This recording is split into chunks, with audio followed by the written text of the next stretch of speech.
October 1944, over 30 SAS soldiers were trapped behind enemy lines in eastern France. Against all the rules of war, many of them were tortured by the Nazis, brutally executed, and thrown into mass graves.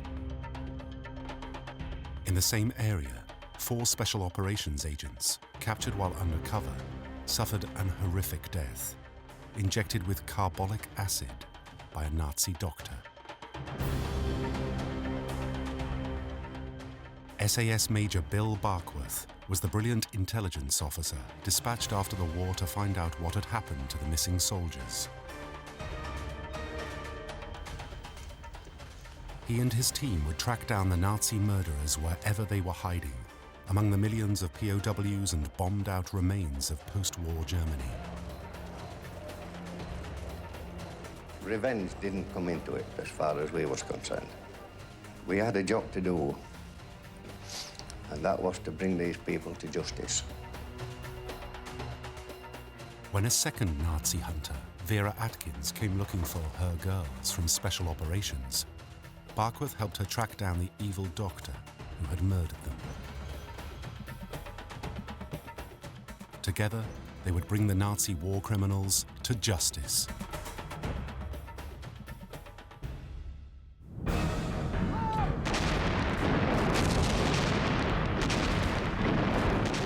In August 1944, 2 months after the Allies had stormed the Normandy beaches, they were pushing the German army deeper and deeper back into France. American General George S. Patton's highly mobile Third Army was giving the Germans a dose of their own blitzkrieg tactics. There was even talk of the war being over by Christmas.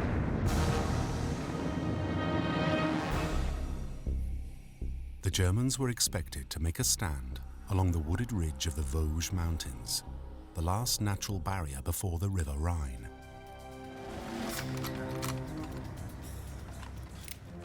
To disrupt the German defenses, Allied commanders decided to send in the SAS.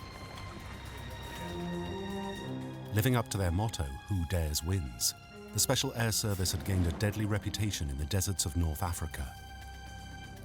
Their highly trained mobile teams caused havoc behind enemy lines. Just what was needed in the Vosges Mountains in August 1944.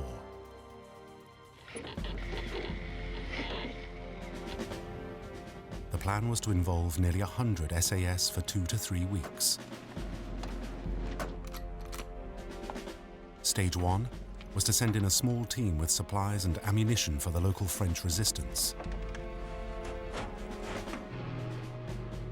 On the night of August the 12th, this advance party were on their way to the drop zone. Their mission was to link up with the French partisans and establish a base camp ready for the main SAS force.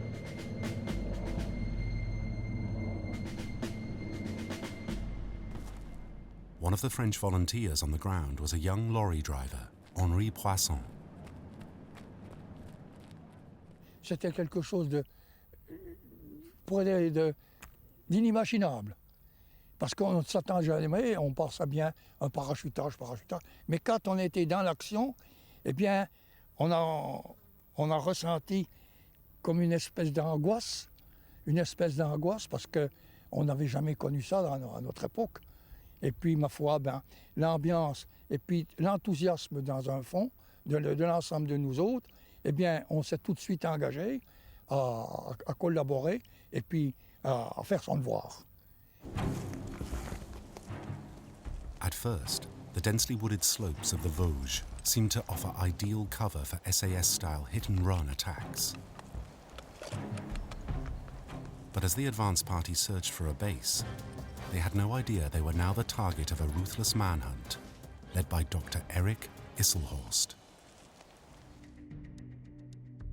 Isselhorst had been a Gestapo officer since 1935. He had been trained to track down and eliminate enemies of the Nazi regime.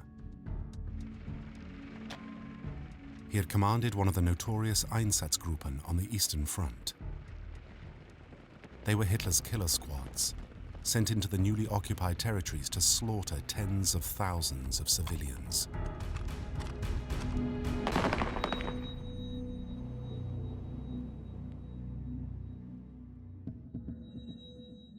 Isselhorst was now head of the security police on the French-German border. His orders? To wipe out any French partisans and SAS parachutists.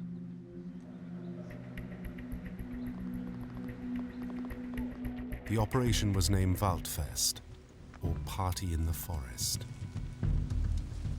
At his disposal were security police, regular army, and special Gestapo task forces.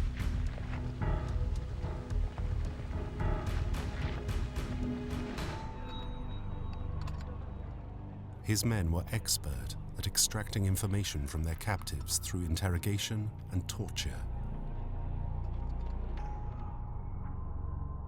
One of his most brutal Gestapo commanders was Dr. Hans Dietrich Ernst. He had recently sent 800 French Jews to their deaths in Auschwitz. The main base for Operation Waldfest was Schirmeck Security Camp, only 15 miles from the SAS drop zone.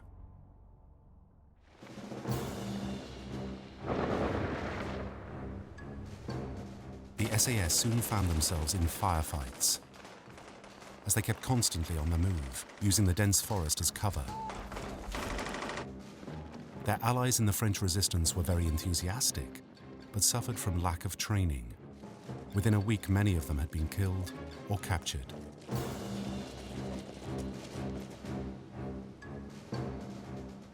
On the 17th of August, the SAS lost their first man when a sergeant went missing.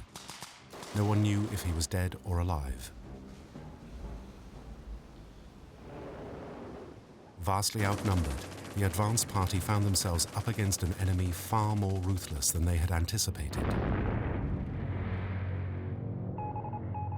Sergeant Len Owens was a radio operator attached to the SAS. I knew the lads in the patrol that went, and they said they were given information that on the ground it was only lightly occupied, and that there were second-class troops, which was absolute rubbish. The area was snowing with German troops, first-quality troops. With the advance party struggling to establish a safe base, Colonel Brian Franks, the operation commander, had to wait 3 weeks before parachuting in with the first men from the main SAS force.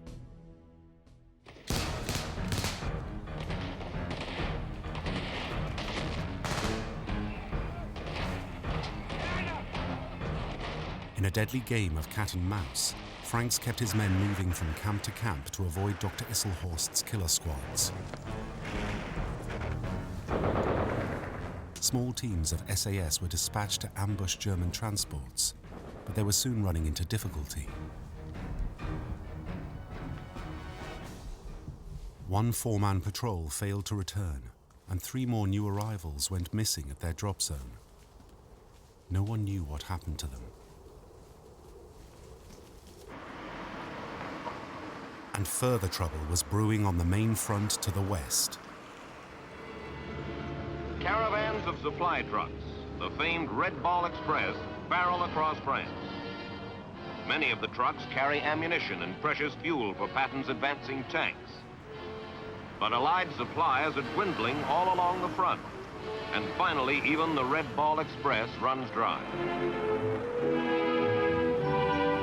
Patton's surging army must stop dead in its tracks, unable to follow and finish off the retreating Germans.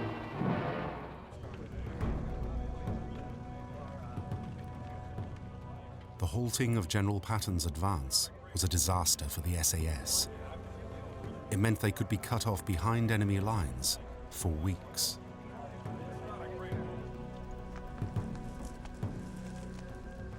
The Germans took advantage of Patton's delay to divert even more troops, including armored units, to hunt down the parachutists.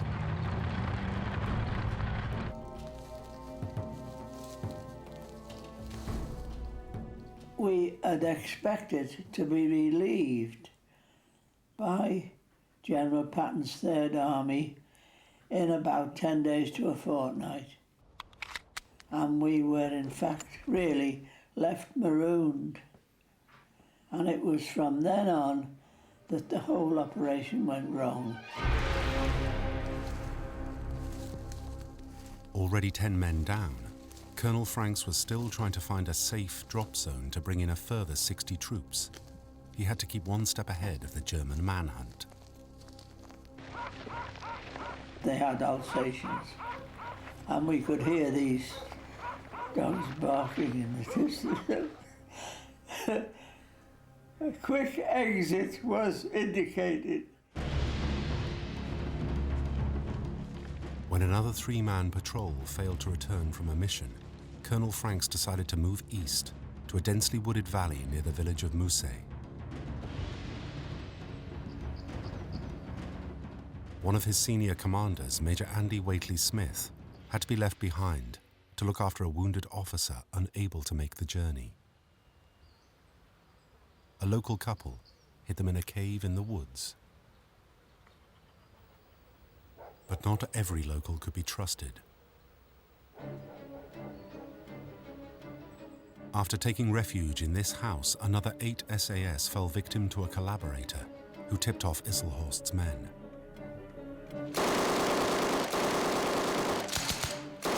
After a desperate 4-hour firefight, their ammunition ran out.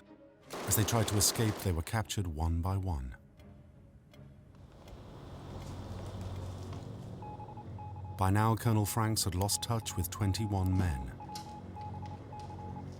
Morale was sinking fast.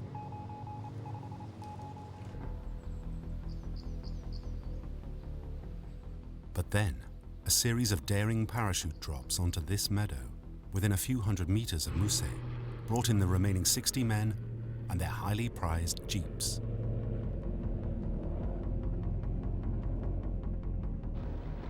Equipped with twin-barreled Vickers K guns and Browning machine guns, these jeeps were the SAS trademark. They were soon ambushing German convoys along the main routes through the mountains.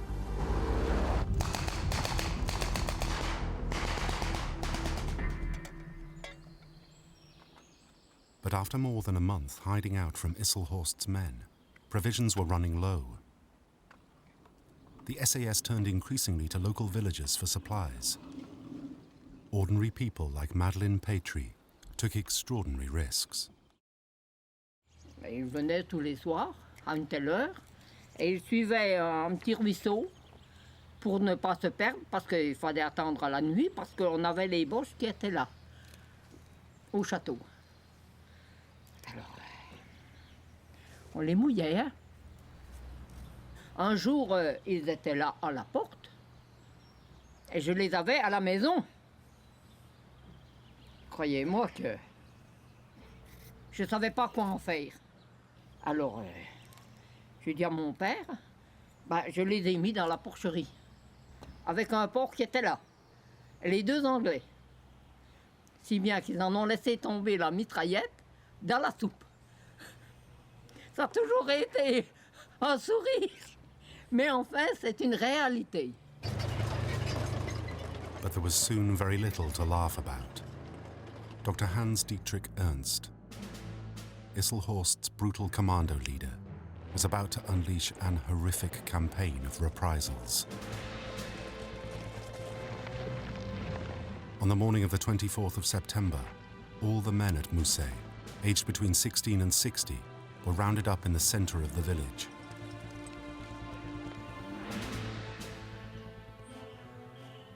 Watching from the forest, the SAS were unable to intervene.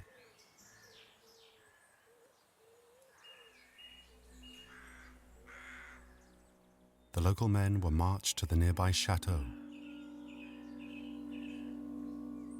Despite vicious interrogation, no one betrayed the SAS.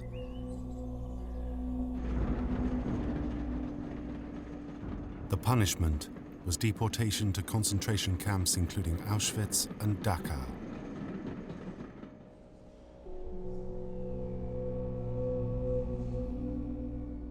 In total, nearly 1,000 men were deported from the towns and villages around Mousset.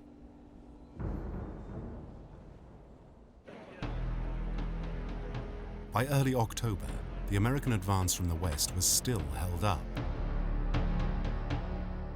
Colonel Franks' SAS operation had lasted 11 weeks, and he decided he couldn't keep his men in the forests any longer. It would mean abandoning Major Whately Smith and his fellow officer hiding in their mountain refuge, and several men still out on patrol. So Franks left a rearguard team to wait for the missing men. Then he gathered the rest of his troops at this clearing in the forest.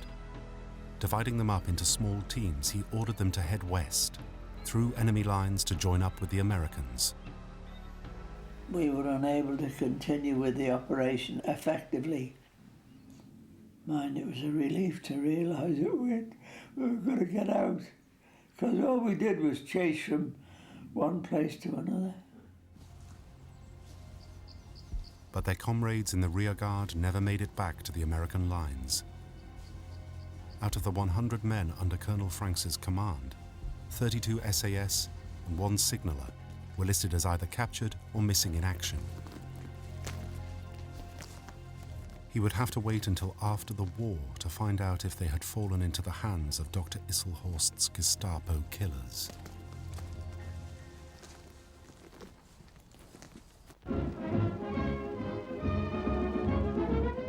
Another ship has brought home to Britain more than 600 men who have been prisoners of war. They were men whose life has been spent in German camps since the days of Norway and the Battle of France.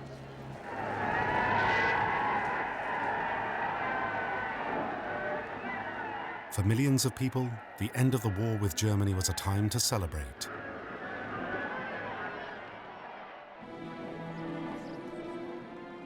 But after the party, the reality of what they had lost began to sink in. Friends, relatives, and comrades of soldiers missing in action were left wondering what had happened to them.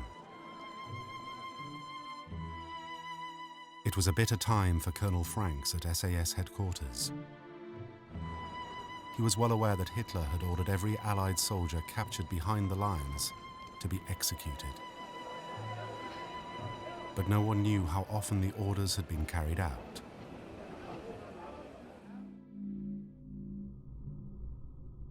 Then in May 1945, news came from the French authorities. They had discovered the site of a mass execution near Gaggenau in Germany, just over the border from the Vosges Mountains. Some of the bodies were British. If they were Colonel Franks' missing SAS, this was the first indication a terrible war crime might have been committed.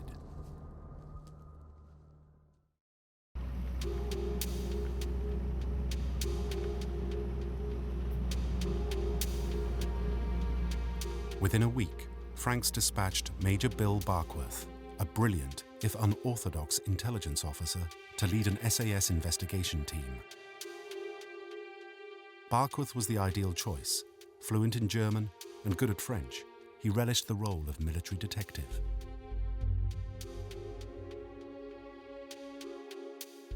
Arriving in Gaggenau, he began the gruesome task of trying to identify SAS soldiers among the 27 British, American, and French corpses found at the bottom of a bomb crater. They had clearly been murdered, shot in the head. Dog tags identified both Major Whately Smith and the wounded officer he had been looking after. 3 other SAS personnel were also identified from dental records and wristwatches. Barkworth now commandeered this private house in Gaggenau as a base for his investigation team. The large basement would make an ideal temporary prison for Nazi suspects. The hunt for the murderers began with a trawl through detailed Gestapo files, which had been captured when France was liberated the year before.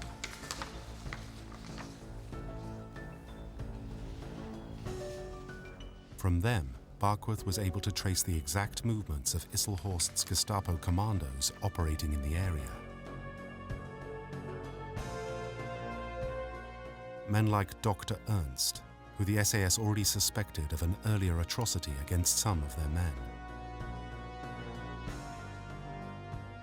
It was soon clear that many of Barkworth's former comrades had been interrogated and tortured at Schirmeck camp, run by Dr. Isselhorst's Gestapo henchmen. Within weeks, his camp commandant, Karl Buck, was tracked down, as well as a number of French ex-prisoners. They revealed that several British soldiers had been badly beaten up and tortured at the camp.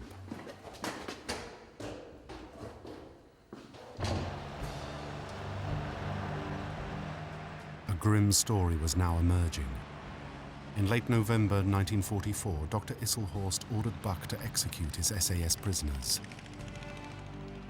But the Americans were about to overrun his camp at Schirmeck. So Buck decided to send his prisoners hurriedly east across the German border to another camp near Gaggenau. On November the 25th, the SAS officers, along with captured American pilots and some French civilians, were taken out to the edge of the bomb crater and shot.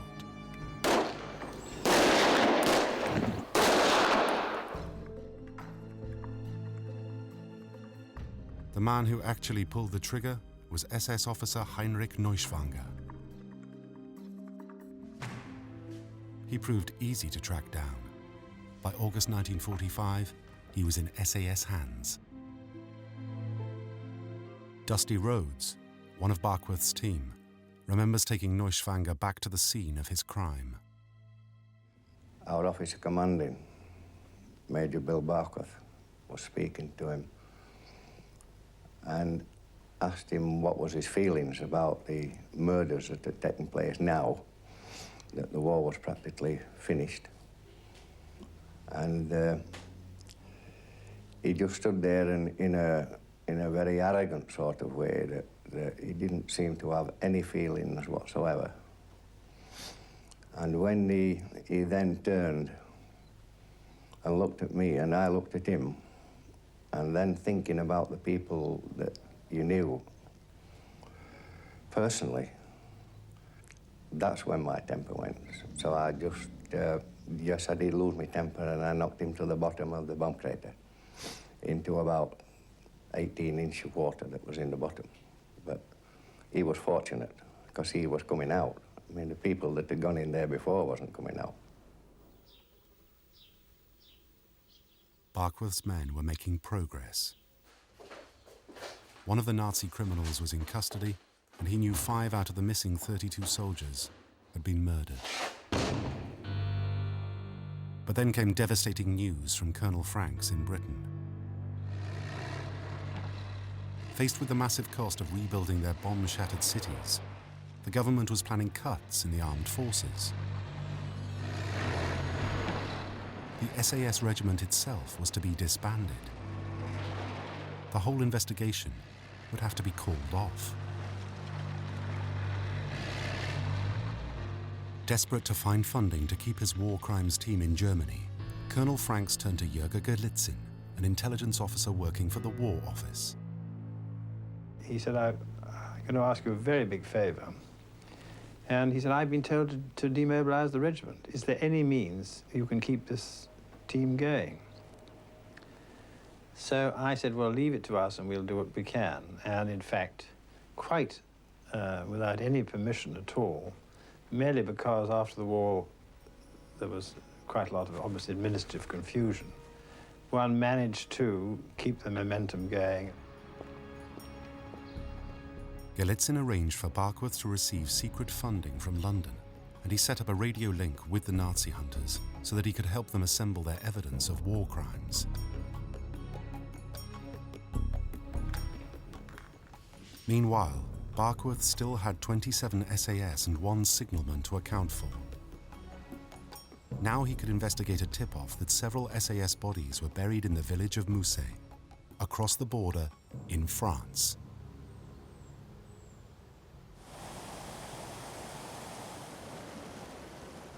before the war, Mousset had been a thriving textile centre, its mills powered by the fast-flowing streams dropping down from the Vosges Mountains. But Mousset and the area around it had been turned into a valley of widows. Memories of the mass deportations to Auschwitz, carried out by Dr. Ernst's Nazi thugs, were still raw.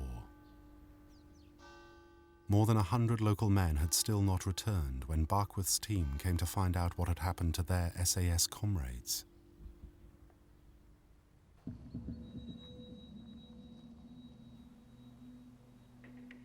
In the village graveyard, the local priest had buried 8 SAS soldiers and a missing signalman. 3 had been killed in action. Witnesses revealed that the other 6 had definitely been murdered by the Nazis. Barkworth was shown the exact spot where Privates Brown and Lewis were shot and their bodies burned. The farmer's wife in the house opposite had been ordered to close her shutters, but she saw the German executioners at work. The body of the signalman Sergeant Davis had been found in the woods.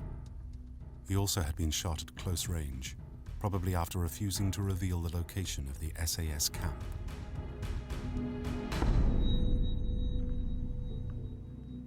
And finally, the 3 men Fitzpatrick, Conway, and Elliot, who had lost contact with their comrades at their drop zone. They too had been captured and executed by another Gestapo commando working for Dr. Isselhorst.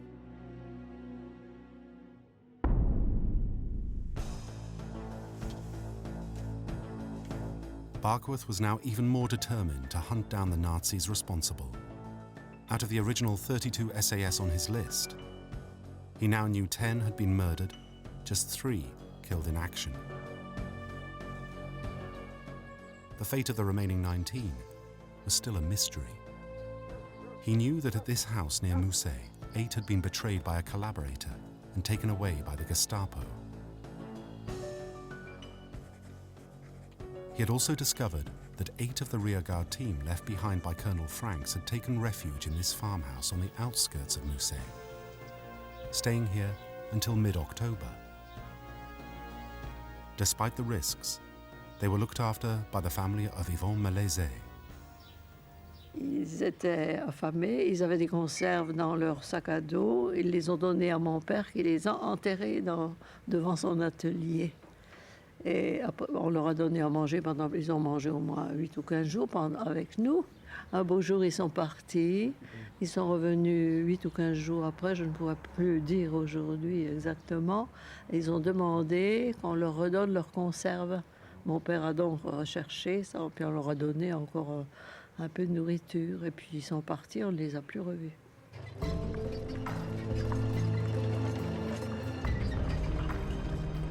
Barkworth's investigations revealed that the 8 SAS men had been captured by a German armoured unit. They had then been handed over to Dr. Ernst and his notorious Gestapo task force. But no one knew what had happened to them. That left just 3 more SAS to account for. One of them, Lieutenant James Silly, had been killed during a mass execution of French partisans deep in the forest. To hide their crime, the Nazis had thrown their victims into this former sawmill and set it alight. Amongst the ruins, local people later found the broken glasses of Lieutenant Silly. For the 2 remaining SAS, Barkworth established they'd been captured by the Gestapo, but their bodies were never found. Barkworth now had definite evidence of 11 murders committed by Isselhorst's men, and good reason to suspect that another 18 may well have suffered the same fate. It was time to bring their Nazi killers to justice.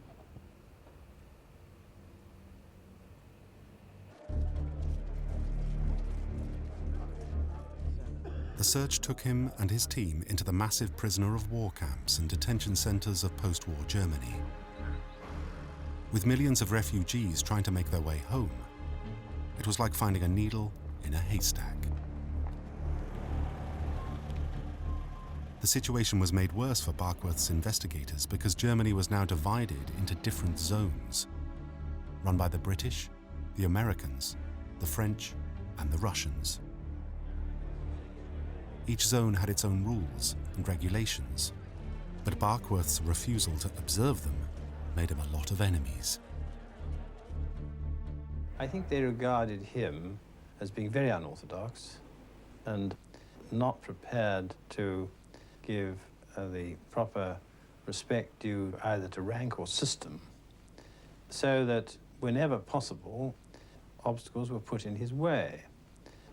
The British zone, you had absolutely antipathy, and definitely, if he were, at one stage, he was actually forbidden to operate in the British zone. But Barkworth's men would not be stopped even when they discovered one of their suspects was actually working for the Americans in their legal department. We had a photograph of him, saw him coming along the street. There and then arrested him and put him in the jeep and took him and put him in prison in Strasbourg, in Karlsruhe. From that one, the American forces were looking all over for this warrant officer Rhodes that had arrested one of their personnel. I did manage to get about a month's leave out of that. Actually, I was quickly put out the way for a short period of time. Despite the opposition, Barkworth and his team continued to hunt down the war criminals. And he was prepared to try anything, even resorting to a late-night séance to see if they could make contact with the dead SAS men.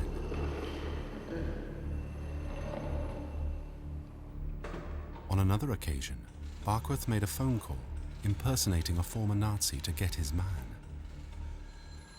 He said to this Gestapo man, "I'm onto a frightfully good thing on the black market. If you meet me under the clock in Cologne on such and such a day at midnight, I'll cut you in on it and we can share the proceeds together." And this fella fell for it, and the SAS team were waiting in the shadows, and they got the prisoner.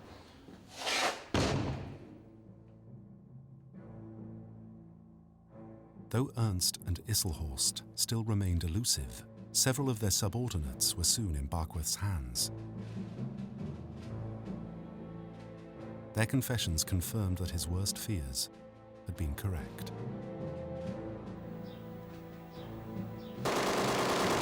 The 8 men betrayed at this house had been taken to the Nazi camp at Schirmeck and interrogated. A fortnight later, they were driven into the woods to be executed by members of Ernst's Gestapo force. Under SAS interrogation, the captured Nazis also revealed another atrocity against the 8 men from the rear guard party left behind by Colonel Franks. They had been driven up through this forest into this remote lane where there was a small embankment. A shallow grave had been dug. One of the Germans, who was called Geiger, had been posted at the top of the lane as a guard to stop anyone coming down.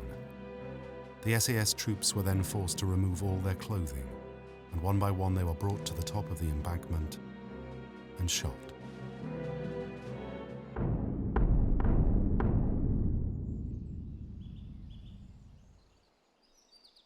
Barkworth's men needed the evidence to prove this story. They scoured the woods looking for a shallow grave in an area of about a quarter of a square mile. We'd searched every square inch if it had come to that. Finally, I, being an horticulturist in my own profession, decided that a certain area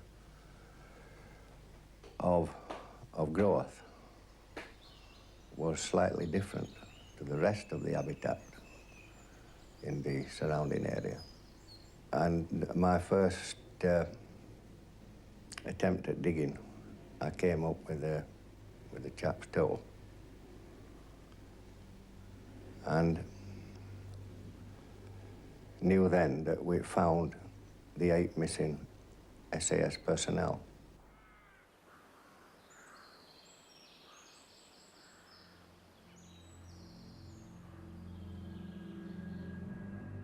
As Barkworth's team built up their case against the Nazi war criminals, the hunt for evidence led them to more gruesome discoveries.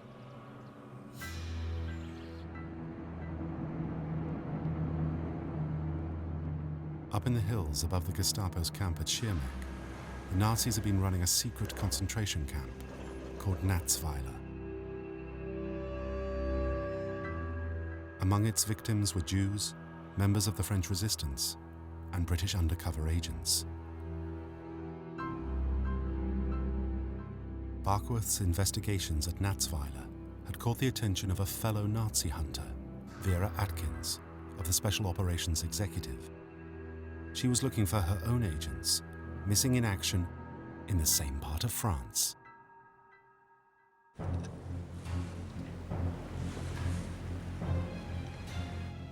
The Special Operations Executive had been set up by Winston Churchill with a mission to set Europe ablaze. Men and women agents were carefully selected for their ability to operate undercover. Then they went through an intensive training program, turning them into expert saboteurs.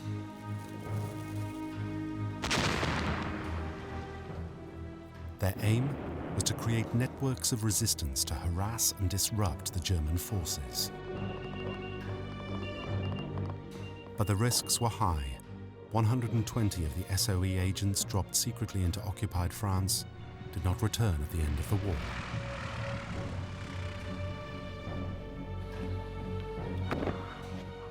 Vera Atkins had trained many of the women. Having been involved as they're going to the field, it is essential to trace them to the very end, to know what's happened.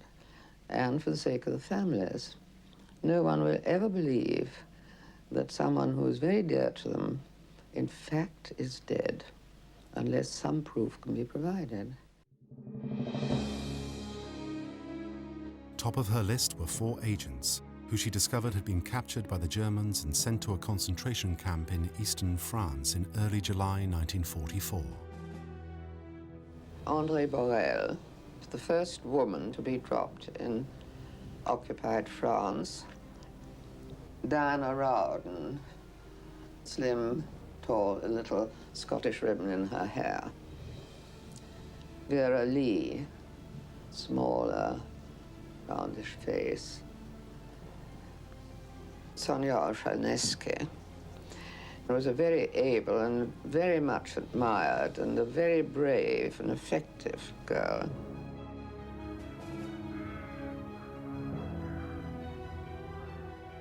Their final destination had been Natzweiler, the desolate Nazi death camp very close to the area where Bill Barkworth's SAS comrades had been murdered.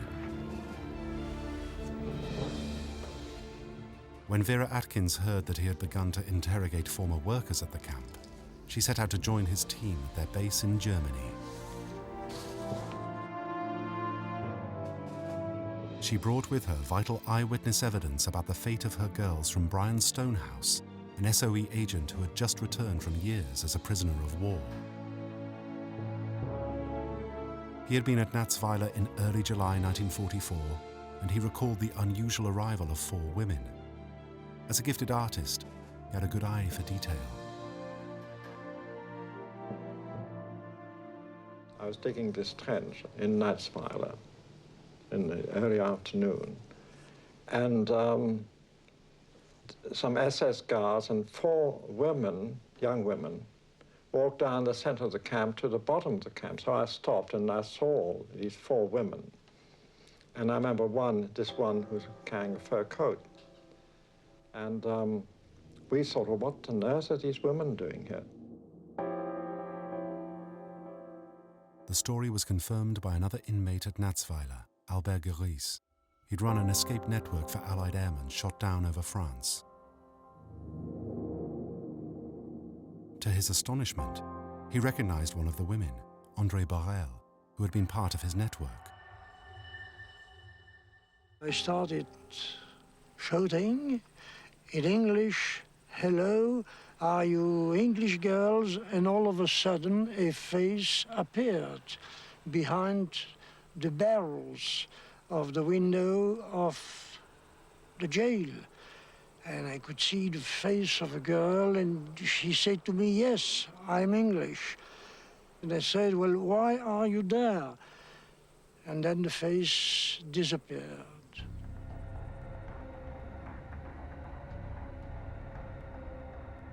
The full horror of what happened next at Natzweiler was revealed to Vera Atkins by Barkworth's investigators.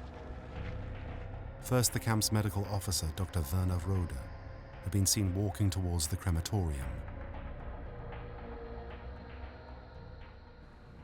Dr. Rode had in the crematorium a little office. The girls were taken one by one into Dr. Rode's room, where he gave them an injection, which was supposed to be a lethal injection. The girls were assured they were being given an injection against typhoid, but Dr. Rode almost certainly used a dose of carbolic acid. It was the Nazi doctor's preferred killing technique. When they were believed to be dead, the 4 women were taken to the crematorium where the camp executioner, Peter Straub, was waiting to burn their bodies. The other prisoners saw the telltale signs of a cremation. A gust of flame bursting out of the chimney of the crematorium, which meant that the door of the oven of the crematorium had been opened and shut. It was an horrific multiple murder, but what the investigators found out next was even more grotesque. One of the women, on being pushed into the furnace, regained consciousness. And at that instance, she clawed Straub down one side of his face. And he still had the marks of that woman's fingernails. The brutal executioner, Peter Straub, the man in charge of the crematorium, was now top of Barkworth's hit list. The Nazi hunters scoured Germany looking for their man, finally tracking him down to an address in Mannheim. We went upstairs, banged on the door. A young lady came and answered the door. And Peter Straub was sat on the sofa in the little small living room smoking a cigar. And on seeing that the scar still existed on his face, we then decided to arrest Straub and put him back in prison, which we did, and he was then normally charged with the rest of them for war crimes. The camp doctor, Werner Rode, who had given the lethal injections, was also quickly tracked down. By early 1946, Barkworth's investigators had made scores of arrests across occupied Germany. They did their job well. Dr. Isselhorst, the commander of the vicious manhunt against the SAS, and many of the killers in his Gestapo death squads, were now in custody. Only Dr. Ernst was missing. The scene was now set for the Nazi hunters to seek justice for their murdered comrades.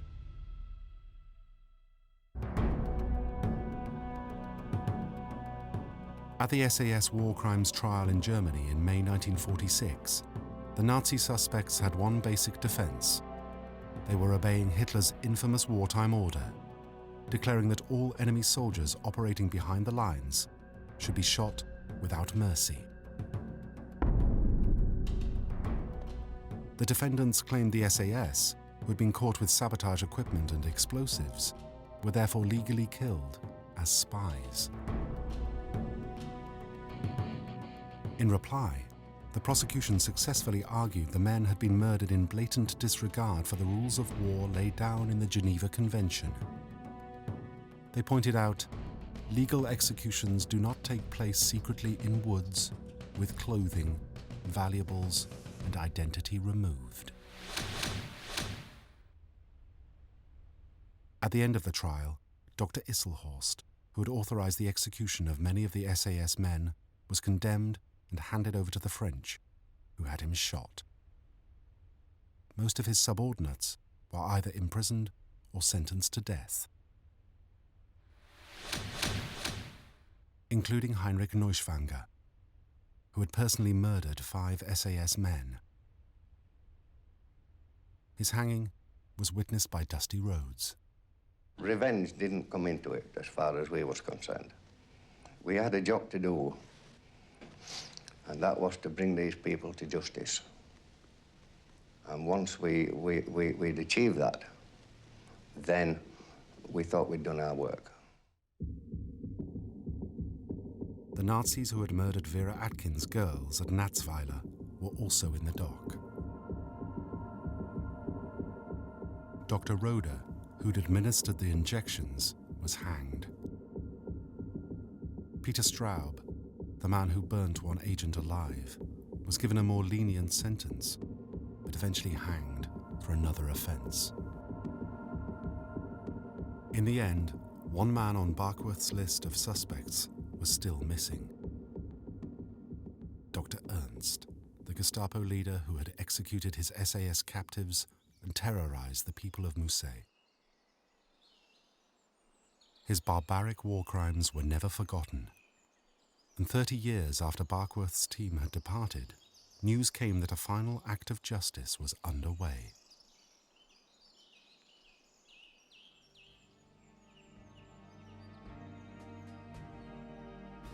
In 1977, a letter arrived for the mayor of Musset from one of France's greatest Nazi hunters, Serge Klaasveld. He and his wife Beate had tracked down the infamous Dr. Ernst, working as a lawyer in Lower Saxony. They'd already had him barred from the legal profession, and they were hoping soon to bring him to trial. But Ernst never faced his accusers in court. He died the following year, falling downstairs. It was the closing of a bitter chapter both for his French victims and for the SAS. By then, Barkworth's Nazi hunters were long gone, but his murdered comrades who lay buried in the village would have been proud of his grim determination to achieve justice in their name.